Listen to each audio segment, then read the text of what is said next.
Excel has three different types of data that can be entered into cells. You might already know that Excel doesn't treat all types of data the same. Therefore, it is important to learn the different types of data and how to use them in Excel. In Excel, you can enter three basic types of data into a cell. You can enter a numeric value, text, or a formula. Excel worksheets can also hold a number of different objects such as charts, images, word art, clip art, and more. However, these objects are not entered into cells. They are instead inserted on a worksheet's draw layer, which is an invisible layer in an Excel worksheet. Numeric values. Numeric values can represent data such as revenues, invoice numbers, number of customers, quantity of inventory, and more. Dates and times are also considered numeric values, however they are treated differently than other numeric values. Excel recognizes dates with the serial number system. The way you can see this is by entering a date into a cell. While the cell with the date is activated, change the number format to General and you will see the serial number Excel has assigned to the date you entered. You can see that we have entered in the date October 17th, 2012, and when we change the number format to General, our date turns into the number 41,199, which is the serial number assigned to our date. Text. Text can be used to title tables as well as represent many different types of qualitative data such as categories, employee names, suppliers, stock symbols, and more. When you enter data that is a combination of numbers and letters such as 7 up, Excel will still consider it to be text. This rule of course excludes dates such as October 17th, 2012, which Excel recognizes as a numeric value. Formulas. Formulas are what makes an Excel spreadsheet so powerful.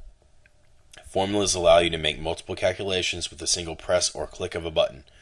When a formula is entered into a cell, the result of the formula is what appears in the cell and on the printed worksheet.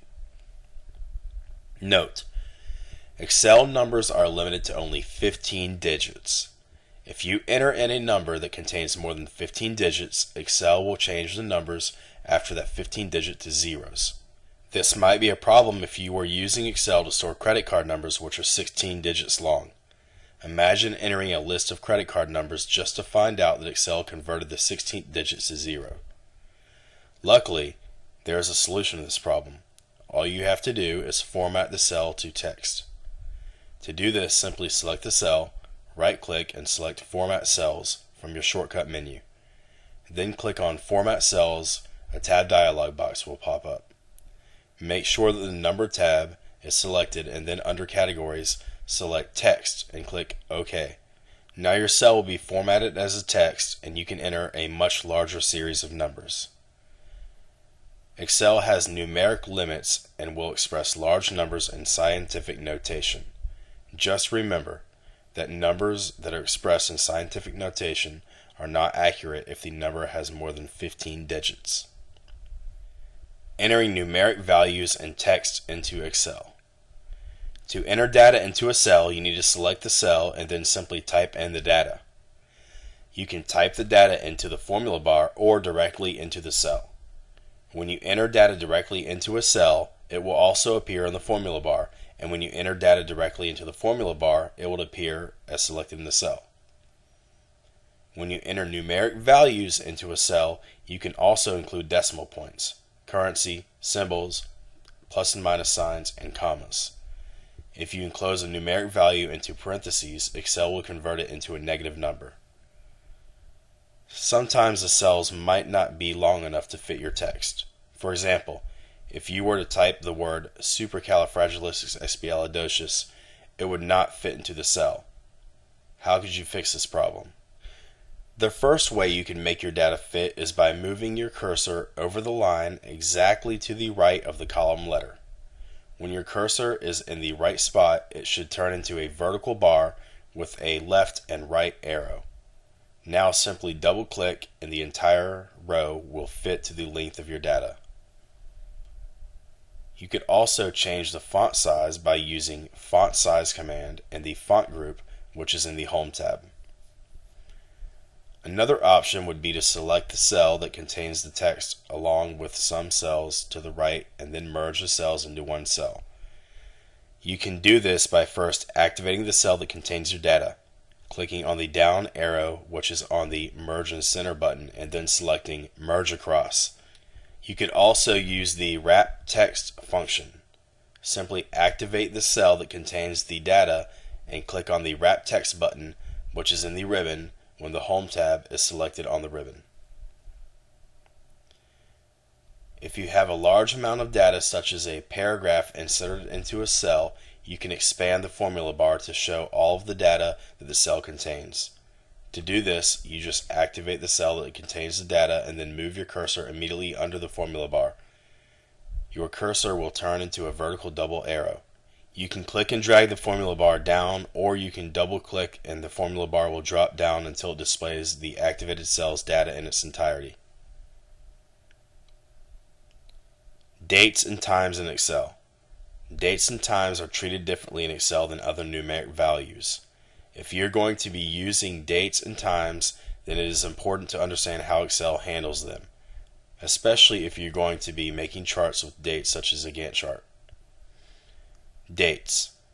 Dates are handled in Excel by a serial number system. For example, as we showed earlier, Excel recognized October 17, 2012 as 41,199. The serial number system starts at 1, which represents January 1st, 1900, and serial number 2 represents January 2nd, 1900, and so on. You can also use formulas to calculate the number of days between two dates. The way you would do this is by subtracting one date from the other. The number will either appear positive or negative depending on whether or not you subtract the earlier date from the later date. The absolute value of the result is the amount of days between the two dates.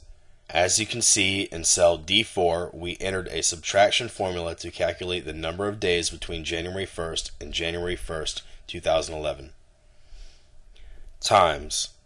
Excel also handles time with a serial number system, except it handles times with a serial number system using decimals. To see this, simply enter in a time into a cell and then change the number format to general. Entering formulas into Excel.